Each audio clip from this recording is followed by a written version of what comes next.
Welcome to Chillin' 101. We hope this video helps.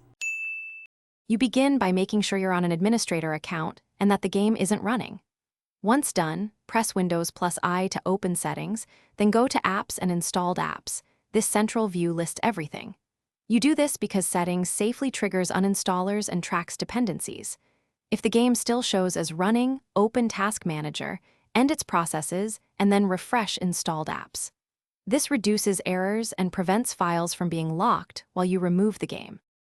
Now you perform the actual uninstall and address tougher cases.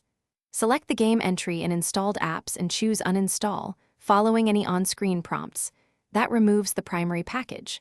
For store titles, open Microsoft Store Library or use settings to remove the store-managed app. If the uninstaller fails, run PowerShell as admin and remove the package with getapps package and remove apps package for UWP games. Make sure to replace the package name correctly, and note why. PowerShell bypasses broken uninstallers and clears app registrations Windows GUI sometimes can't. Finish by removing stray files and verifying cleanup.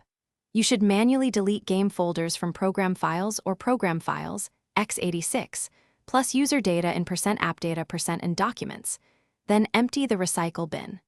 Once done, run disk cleanup or storage sense to clear temp files, reboot, and confirm freed space in settings right arrow system right arrow storage. If the game won't uninstall or files are locked, run sfc/scano, boot to safe mode to remove stubborn files, or reinstall then uninstall to restore a working uninstaller. This tip resolves many errors. Thanks for watching. Consider subscribing if we helped you.